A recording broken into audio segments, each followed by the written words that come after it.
आप देख रहे हैं इंडिया पब्लिक खबर और मैं हूं अर्जिता। वक्त हो चुका है स्पेशल बुलेटिन का, जिसमें हम आपको रूबरू कराते हैं देश और दुनिया की तमाम बड़ी खबरों से। तो चलिए बिना किसी देरी के शुरू करते हैं खबरों का ये सिलसिला।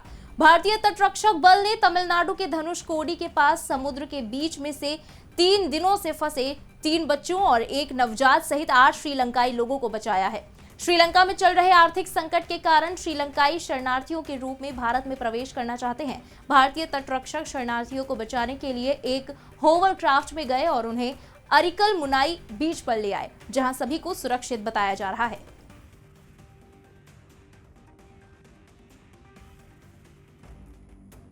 वहीं संयुक्त किसान मोर्चा सोमवार को एमएसपी गारंटी समेत विभिन्न मांगों को लेकर दिल्ली के जंतर मंतर पर महापंचायत कर रहा है। गाजियाबाद बॉर्डर पर किसानों के हिरासत में लिए जाने के साथ ही दिल्ली से जुड़े अन्य बॉर्डरों पर बैरिकेडिंग कर दी गई है। वहीं सुरक्षा के लिहाज से हर गाड़ी की वाहन चेकिंग की जा रही है।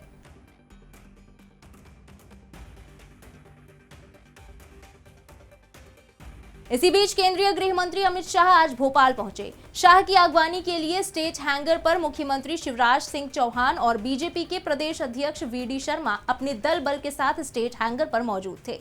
अमित शाह आज इंटर स्टेट काउंसिल की बैठक में शामिल हुए। इस बैठक में यूपी के मुख्यमंत्री योगी आदित्यनाथ, छत्तीसगढ़ के मुख्यमंत्री भूपेश बघेल और उत्तराखंड के सीएम पुष्कर सिंह धामी भी शामिल रहे। इस दौरान बैठक में कनेक्टिविटी, बिजली, नदी जल के बंटवारे सहित अन्य कई मुद्दों पर चर्चा हुई। वहीं देश में कोरोना के नए मामलों में लगातार उतार चढ़ाव आ रहा है। बीते 24 घंटे में 9,531 नए संक्रमित मिले। वहीं सक्रिय केस भी 1 लाख से कम हो गए हैं। 24 घंटे में 26 लोगों की कोरोना से मौत हुई है। इनमें केरल में पहले से हुई 10 मौतें भी शामिल हैं, जिन्हें अब जोड़ा गया है। सोमवार के अपडेटेड आंकड़ों के अनुसार पिछले 24 घंटे में सक्रिय केस घटकर 97,648 हो गए हैं। रविवार को देश में 11,539 नए मरीज सामने आए थे और सक्रिय केस घटकर 99.879 रह गए थे। वहीं शनिवार को देश में 13,272 नए कोरोना संक्रमित मिले थे। इस तरह बीते 3 दिनों से लगातार कमी आ रही है।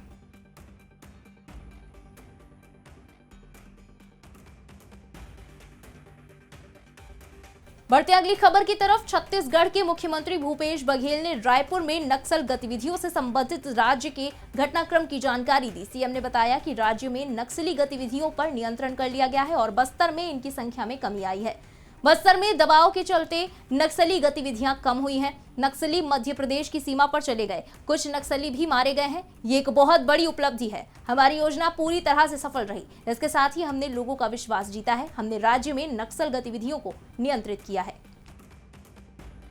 बस्तर से नक्सली हटे तब वो पलायन करके उस बॉर्डर पे, मध्य प्रदेश के बॉर्डर पे गए हैं, जिसमें घटनाएं भी हुई। बालाघाट जिले में अभी नक्सली मुठभेड़ में मारे भी गए। तो इससे ये है कि ये जो एरिया खाली हुआ तो नक्सली फिर पलायन करके वहाँ शरण स्थली बनाए हैं। सर, पहला टीसीओसी ऐसा रहा जिसमें नक्सली बैकफुट पर देखे। सर, पहली बार टीसीओसी में कोई भी घटना नहीं हुई। बड़ी उपलब्धि है कि हमारी जो नीति है विश्वास, विकास और सुरक्षा, इसके लेके जो हम लोग काम कर रहे हैं और आदिवासियों के विकास विश्वास जीतने में हम सफल रहे हैं। तो नक्सलियों को घेरने में हम लोग काफ़ी सफल हैं। एक तो आर्थिक मोर्चे पे, फिर उनके रोजगार के साथ साथ शिक्षा और स्वास्थ्य में भी हम लोगों ने जोर दिया है, तो उससे काफी फर्क पड़ा है। दिग्गज राजनेता और गुजरात के पूर्व मुख्यमंत्री शंकर सिंह वाघेला ने रविवार को एक नई पार्टी प्रजा शक्ति डेमोक्रेटिक पार्टी का गठन किया है। उनकी पार्टी गुजरात में आगामी विधानसभा चुनाव लड़ेगी। चुनावी राजनीति में अपने फिर से प्रवेश के बारे में अपने इरादे की घोषणा करते हुए शंकर सिंह वाघेला ने गांधीनगर में कहा कि लोग बीजेपी के विकल्प की तलाश कर रहे हैं। मेरे लिए बीजेपी, कांग्रेस और आपके दरवाजे बंद हैं, इसलिए मैंने प्रजा शक्ति डेमोक्रेटिक पार्टी शुरू करने का फैसला लिया। पार्टी 1.5 साल पहले पंजीकृत हुई थी। अब हमारे पास एक पार्टी है। बीजेपी का भ्रष्टाचार का विकल्प बन गई है पार्टी।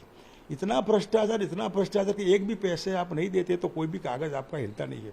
डेथ सर्टिफिकेट लेना है तो भी पैसे, बर्थ सर्टिफिकेट लेना है तो भी पैसे, कोई कागज इधर से इधर करना है तो भी पैसे, शराब का इधर तो भी पैसे, ठेका लेना है तो भी पैसे, नौकरी तो भी पैसे।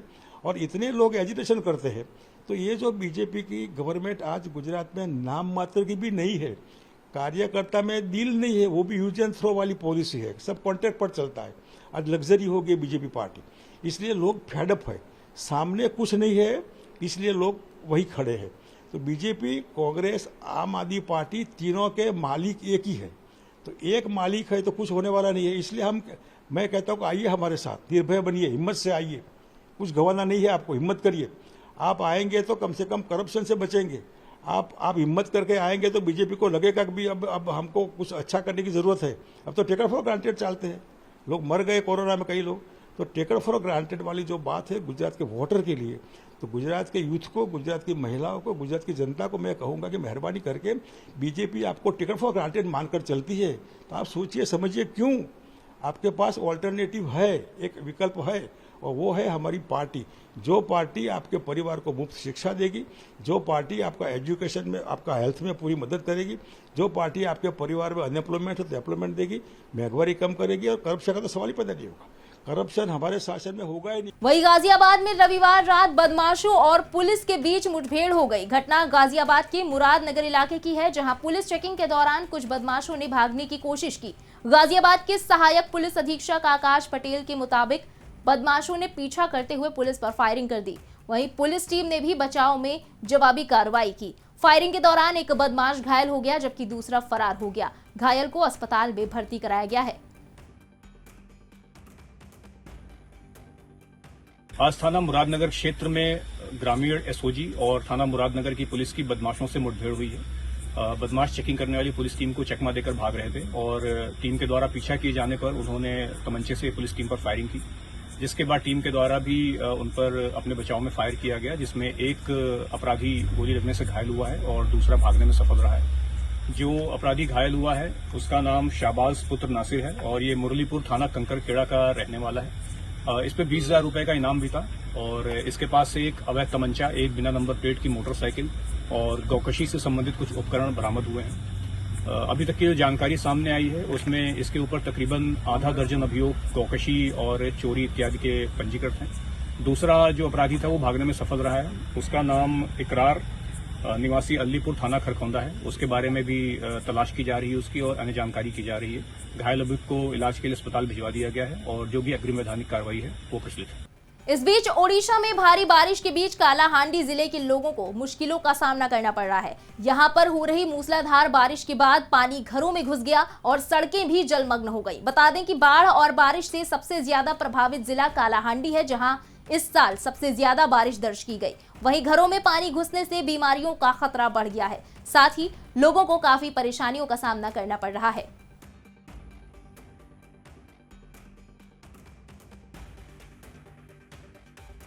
ओडिशा की दमकल सेवा ने बालासोर जिले के भोगराई ब्लॉक में बचाव अभियान चलाया। बता दें कि भारी बारिश के बाद इलाके में बाढ़ जैसे हालात पैदा हो गए हैं।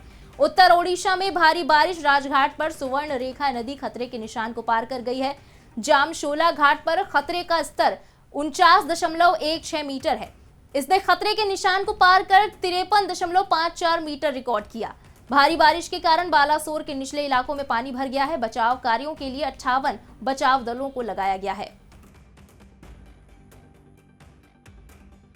वहीं मध्य प्रदेश में भी भारी बारिश से अभी राहत मिलती नहीं दिख रही है। मौसम केंद्र भोपाल सोमवार को गरज के साथ भारी बारिश होने और बिजली गिरने की संभावना को देखते हुए एमपी के 3 संभाग में बारिश का रेड अलर्ट तो वहीं 10 जिलों में बारिश को लेकर येलो अलर्ट जारी किया है।